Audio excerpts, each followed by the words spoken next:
शेर की तरह दहाड़ने वाला परशुराम शीतल के बनाए हुए जाल में फंस चुका है। कैसे वहां से निकलेगा? आज का एपिसोड बेहद ही इंटरेस्टिंग होने वाला है। ये सब जानने के लिए आप हमारे चैनल सर्व एक्सप्लेन को सब्सक्राइब जरूर कर लें ताकि आपको इस एपिसोड का डेली नोटिफिकेशन मिलता रहे। तो चलिए बिना समय गवाए शुरू करते हैं। हम देखते हैं शीतल का छोड़ा हुआ गुंडा शालिनी पर हर वक्त निगरानी रखता है। वो शीतल को फोन करके बताता है कि शालिनी को बेल मिल चुकी है। शीतल कहती है बेल किसने दिलवाई? गुंडा बताता है कि उसकी बड़ी बहन नंदिनी ने। शीतल ये सुनकर हैरान हो जाती है। शिव प्रसाद शीतल से पूछता है कि किसका फोन था। चालबाज शीतल कहती है कि मेरे किसी जान पहचान वाले का था। शिव प्रसाद कहता है कि मुझे अपने घर जाना है, शालिनी के पास जाना है। शीतल कहती है शिव अभी तुम घर नहीं जा सकते। शिव प्रसाद कहता है लेकिन क्यों? मुझे शालिनी के पास जाना है और उससे बात करनी है। जो तुमने कहा चार्जशीट पर लिखा हुआ है, मैंने वो भी उससे जानना है, क्या वो सच है या झूठ है? तभी शीतल कहती है नहीं शिव, ये गलती करने के बारे में तो तुम कभी सोचना भी मत, वरना वो इस बार तुम्हें मार डालेगी और मैं तुम्हें बचा नहीं पाऊंगी। सिर्फ मुझे पता है मैंने कैसे अपनी जान पर खेलकर तुम्हारी जान बचाई है। तुम कैसे बेहोश थे, मैंने तुम्हें अपने कंधे पर उठाया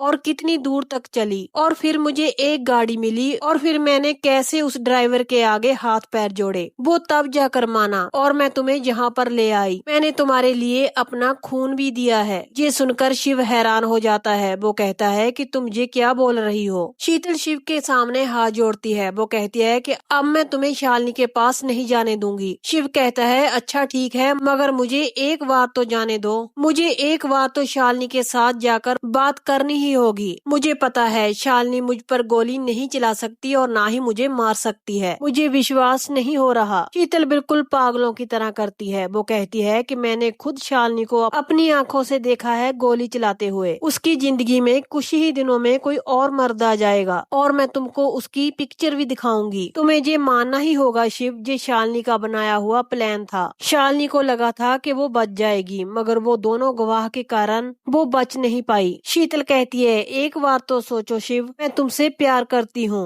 और हम दोनों अपने बच्चों के साथ एक खुशहाल जीवन व्यतीत करेंगे। शिव प्रसाद दर्द से तड़फ रहा होता है। वो कहता है कि ये क्या बोल रही हो तुम? किस खुशहाल जिंदगी की बात कर रही हो? मेरी जिंदगी में सिर्फ और सिर्फ शालिनी है। शीतल ये सुनकर और भड़क जाती है। वो कहती है कि शालिनी जैसी बदचलन लड़की के लिए तुम्हारी जिंदगी में कोई जगह नहीं है और वो किसी और की होने वाली है। शिव कहता है जो भी हो, मगर मुझे उससे बात करनी है। शीतल कहती है ठीक है, अगर इतना सब कुछ होने के बावजूद भी तुम उनसे मिलना चाहते हो तो मैं तुम्हें खुद लेकर जाऊंगी, लेकिन डॉक्टर की परमिशन की जरूरत है। मैं स्पेशल परमिशन की अरेंजमेंट करती हूँ। तभी वहाँ पर एक नर्स आती है। वो कहती है कि आपकी दवाई का वक्त हो चुका है और आपको आराम की भी जरूरत है। नर्स शिव प्रसाद को वहाँ से ले जाती है। तभी शीतल उस गुंडे को फोन करती है और कहती है कि एक हैंडसम आदमी की जरूरत है जो सुंदर दिखना चाहिए। वो गुंडा सुनकर हैरान हो जाता है। वो कहता है लेकिन क्यों? शीतल कहती है क्योंकि वो हमारे नाटक का अहम हिस्सा बनने वाला है। वो सिर्फ नाटक करेगा, हम जो कहेंगे वैसा ही करेगा। उस आदमी के साथ झूठे रिश्ते का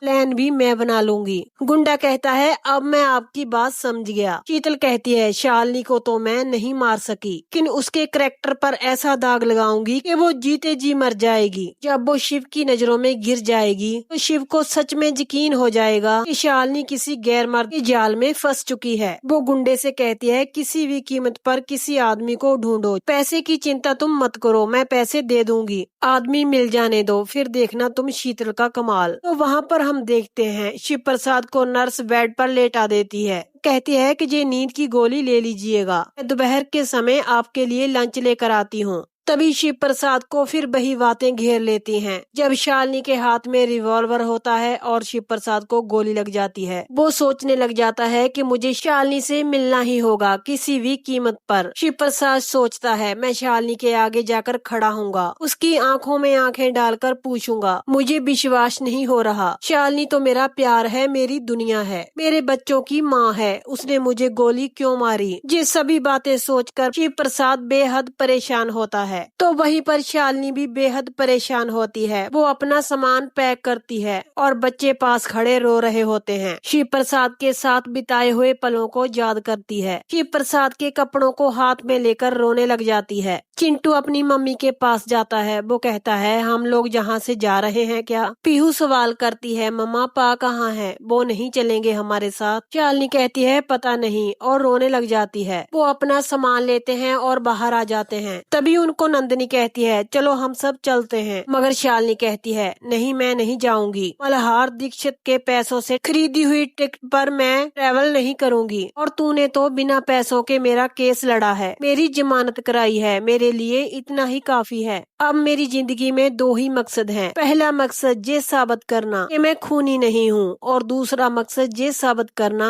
कि मुझ पर किसी गैर मर्द का साया तक नहीं है। जिस तरह से ये घिनौने इल्जाम मुझ पर लगाए जा रहे हैं, मुझे अपनी बेगुनाही साबित करनी ही होगी दीदी। नंदिनी कहती है, लेकिन शालिनी, तू यहाँ से अकेली कैसे जाएगी? शालिनी कहती है, मैंने ऑनलाइन ट्रेन टिकट्स बुक कर ली हैं, मैं उसी में ही वापस जाऊंगी। शालिनी बच्चों को लेती है और वहाँ से जाने लगती है। नंदिनी कहती है, मेरी बात तो सुनो। मगर शालिनी कहती है, प्लीज दीदी कुछ मत बोलो, मुझे मेरे आत्म सम्मान के साथ कॉम्प्रोमाइज करने के लिए प्लीज मुझे मजबूर मत करो। मैं आपके सामने हाथ जोड़ती हूँ। मैं अपने मायके वालों के पैसे का किसी भी तरह से इस्तेमाल नहीं करूँगी। वो बच्चों को साथ लेती है और गाड़ी में बैठ जाती है और नंदिनी अपनी गाड़ी में बैठकर चले जाती है। शालिनी की जब गाड़ी जा रही होती है, ठीक उसके सामने से ही शिव प्रसाद की भी गाड़ी जा रही होती है, मगर उन दोनों का एक दूसरे पर ध्यान नहीं जाता। शालिनी की गाड़ी आगे चले जाती है और शिव प्रसाद वहीं पर आता है जहाँ पर वो ठहरे थे। वो जोर जोर से शालिनी को आवाज लगाता है। वो पागलों की तरह आसपास शालिनी को ढूंढने लग जाता है और कहता है, मैं आ गया हूँ शालिनी, और तुमसे पूछना चाहता हूँ, लेकिन शालिनी मैं मानने को तैयार नहीं हूँ कि तुम मुझे मार सकती हो। वो दर्द से तड़फ रहा होता है।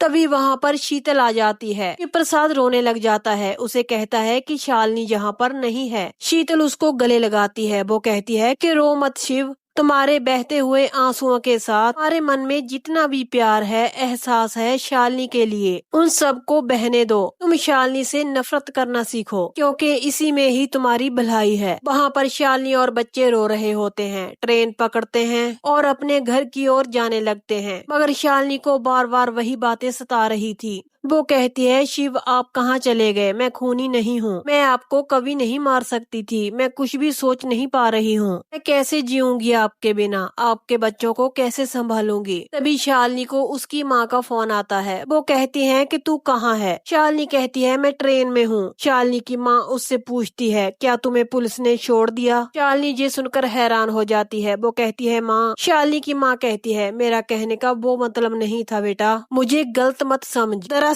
जहाँ पर हर अखबार में वो खबर छप चुकी है और हर घर वाला और बाहर वाला मुझसे एक ही सवाल किए जा रहा है कि ऐसा क्या हो गया था? अच्छी भली तुम एक खुशहाल जिंदगी व्यतीत कर रहे थे, फिर अचानक ऐसा क्या हो गया कि तुमने दामाद जी पर गोली चला दी? और ये कैसी मौत है कि दामाद जी की बॉडी तक नहीं मिली? मुझे बता शालिनी, तुमने दामाद जी पर गोली क्यों चलाई? भी शालिनी चीख चीख कर कहती है कि मैंने गोली नहीं चलाई। मैंने तो कभी हाथ में रिवॉल्वर पकड़ा भी नहीं है, तो मैं गोली कैसे चलाऊंगी? मैंने तो अपने पति को बचाने के लिए रिवॉल्वर उठाया था। पता नहीं माँ मैंने कब गोली चलाई। मैंने गोली चलाई भी या नहीं, मुझे कुछ पता नहीं है। मेरे कुछ भी समझ में नहीं आ रहा है। मेरी जिंदगी तो तुम्हारे दामाद से ही शुरू होती थी और तुम्हारे दामाद जी पर ही खत्म हो जाती थी। शालिनी फूट फूट कर रोने लग जाती है। वो कहती है, बोलो ना माँ, मैं क्या करूँ? मैं अपने बच्चों को लेकर कहाँ जाऊँ? तो यहीं पर इस धमाकेदार एपिसोड का एंड हो जाता है। आखिर शालिनी ऐसा क्या करेगी जो वो ये साबित कर पाएगी कि उसने शिव प्रसाद का खून नहीं किया है, और शिव प्रसाद शीतल के चंगुल से कैसे छूटेगा? ये सब जानने के लिए आप हमारे चैनल सर्व एक्सप्लेन को सब्सक्राइब जरूर कर लें। तो कल मिलते हैं आपको एक और नए एपिसोड की अपडेट के साथ।